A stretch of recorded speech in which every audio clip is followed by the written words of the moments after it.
दोस्तों आपका हमारे चैनल डीकेएस गाइड में बहुत बहुत स्वागत है। तो आज की इस वीडियो में हम बात करने वाले हैं 5 शानदार मल्टी एसेट म्यूचुअल फंड्स के बारे में। दोस्तों मल्टी एसेट फंड्स कुछ महीनों से काफ़ी पॉपुलर हो चुके हैं क्योंकि ये फंड्स पिछले 1 साल और 6 महीनों से काफ़ी अच्छा परफॉर्म कर रहे हैं। ज़्यादातर फंड्स ने 1 साल में 17 से 20% तक भी रिटर्न्स दिए हैं क्योंकि दोस्तों पिछले 1 साल से गोल्ड और सिल्वर के प्राइसेस में काफ़ी अच्छा जंप हुआ है और मल्टी एसेट फंड्स का कमोडिटी सेगमेंट में भी बढ़िया वेटेज होता है। जब भी मिड कैप और स्मॉल कैप जैसे इक्विटी फंड्स काफ़ी भागते हैं तब तो ऐसे मल्टी एसेट फंड्स हमें अच्छे नहीं लगते हैं क्योंकि ये फंड्स प्योर इक्विटी फंड से थोड़ा कम रिटर्न्स प्रोवाइड करते हैं। लेकिन जब इक्विटी फंड्स अच्छा नहीं करते हैं जैसे कि स्मॉल कैप फंड्स ने पिछले 6 महीनों और 1 साल से कुछ खास परफॉर्मेंस नहीं दी है, फिर मिड कैप फंड्स में भी पहले जैसी ग्रोथ नहीं हो रही है, तो ऐसे टाइम पर बहुत से इन्वेस्टर्स अपना पैसा मल्टी एसेट फंड्स और डेब्ट फंड्स में शिफ्ट करते हैं। इसलिए हमें अपने पोर्टफोलियो में एक ही कैटेगरी के फंड्स को ऐड नहीं करना चाहिए। मिड कैप और स्मॉल कैप के साथ में मल्टी एसेट फंड और फ्लेक्सी कैप फंड्स के ऊपर भी फोकस करना चाहिए जिससे आपका रिस्क कम रहे और पोर्टफोलियो में गिरावट कम हो और साथ में ग्रोथ भी अच्छी मिलती रहे। तो चलिए अब जानते हैं उन मल्टी एसेट फंड्स के बारे में। पहला फंड है क्योंट मल्टी एसेट एलोकेशन फंड। ये काफ़ी अच्छा फंड है जिसका एलोकेशन देखें तो इक्विटी में इसका 55.3% एलोकेशन है, कैश में 19.6%, कमोडिटीज़ में 10.5%, डेब्ट में 10.5% और रियल इस्टेट में 4.1%। तो काफ़ी सारे सेगमेंट में इसका अच्छा खासा वेटेज है। तो जिस किसी को भी इक्विटी के साथ में कमोडिटीज़, डेब्ट, कैश और रियल इस्टेट में भी इन्वेस्ट करना हो वो लोग इस फंड को फोकस कर सकते हैं। तो डाइवर्सिफिकेशन इस फंड का काफ़ी बढ़िया है, तो मीडियम रिस्क लेने वालों के लिए ये फंड अच्छा हो सकता है। बात करें इसके CAGR की तो 10 सालों में इस फंड ने 19.03% दिए हैं जो कैटेगरी एवरेज से काफ़ी बेटर है। 5 साल में 27.7%, 3 साल में 23.62% और 1 साल में 18.77%। तो बहुत ही पॉजिटिव परफॉर्मेंस इस फंड की देखने को मिली है। और अगर इसमें रिस्क को देखें तो बुरे टाइम पर ऐसा फंड 11% तक नीचे गिर सकता है। उसके अलावा दोस्तों 5 साल और 3 साल में ये फंड अपनी कैटेगरी में फर्स्ट रैंक पर रहा है परफॉर्मेंस में, जो काफ़ी पॉजिटिव बात है। इसका एक्सपेंस रेशियो देखें तो एक्सपेंस रेशियो इसका 0.58% है जो कि नॉर्मल है और एग्जिट लोड इसमें 1% है बिफोर 15 डेज। 15 डेज के बाद में आपका एग्जिट लोड भी इसमें नहीं लगने वाला। उसके अलावा फंड साइज इसका 4056 करोड़ का है जो ठीक है और रेटिंग 2 स्टार है जो कम है।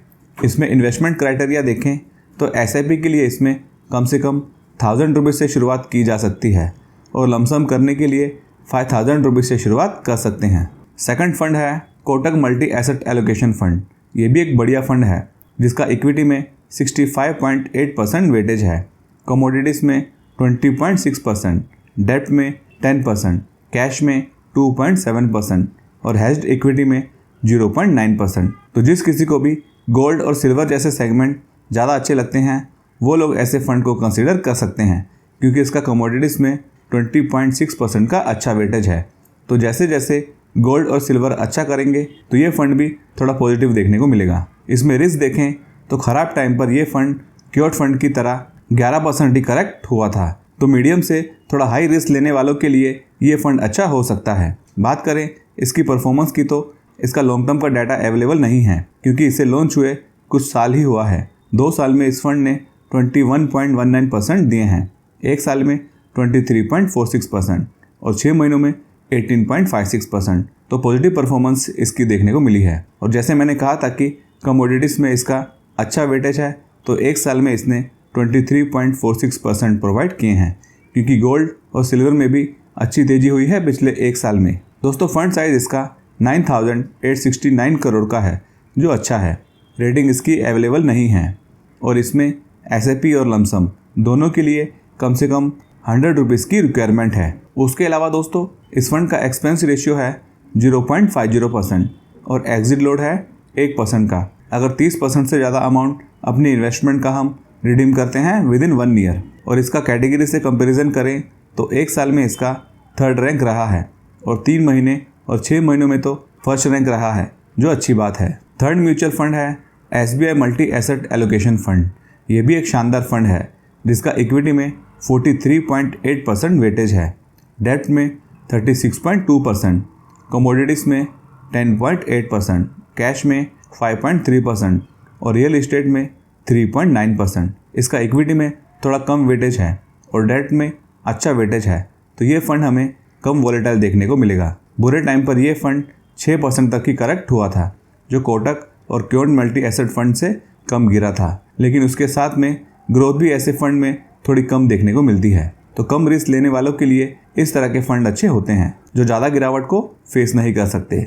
इसके लॉन्ग टर्म के CAGR को देखें तो 10 सालों में इस फंड ने 12.85% प्रोवाइड किए हैं, जो कैटेगरी एवरेज के पास ही हैं। 5 साल में 15.9%, 3 साल में 19.57% और 1 साल में 19.62%।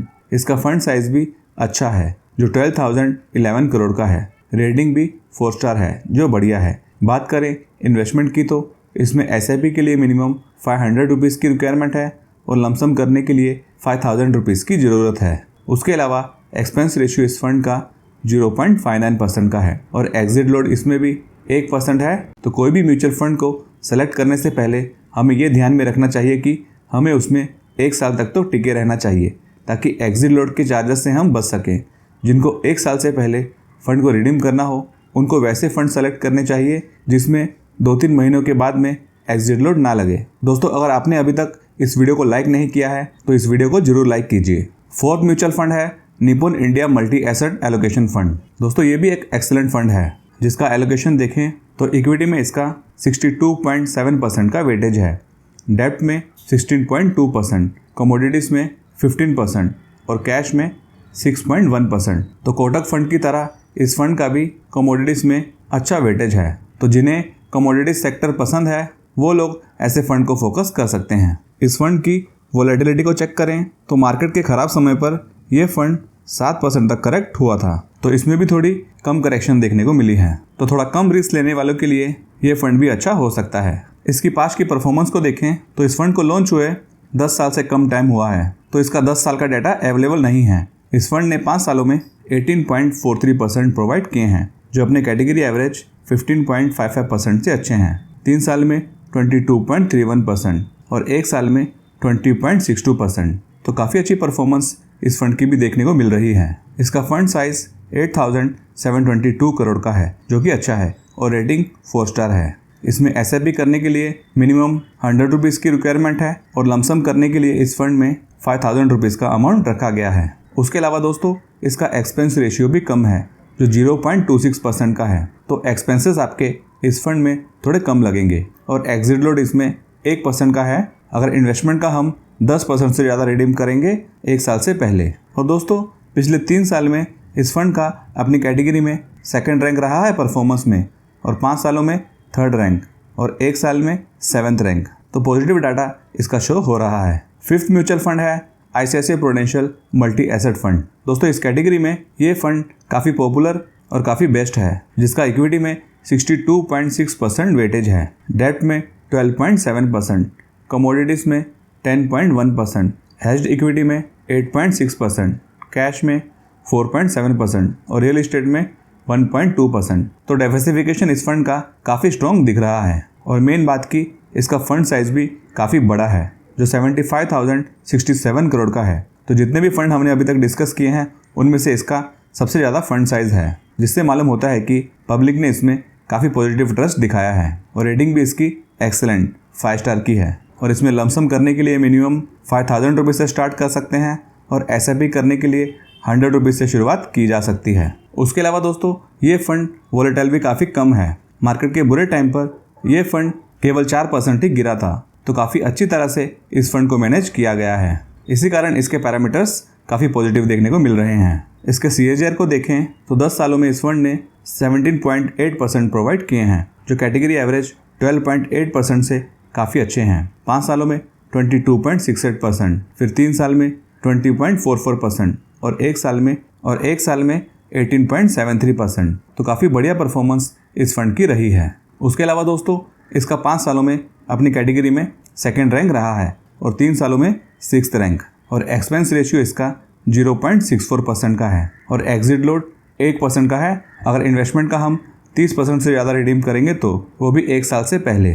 तो दोस्तों ये थे 5 बढ़िया मल्टी एसेट फंड्स जिनको मैंने कवर किया है, और इस तरह के फंड से पोर्टफोलियो को भी अच्छी तरह से डाइवर्सिफाइड रखा जा सकता है, जिससे हमारा रिस्क भी मिनिमाइज हो जाता है। और दोस्तों अगर आपको कोई क्वेश्चन है तो आप मुझसे कमेंट में भी पूछ सकते हो। वीडियो को लाइक कर दीजिए, साथ में चैनल को भी सब्सक्राइब करना ना भूलें। Thanks for watching.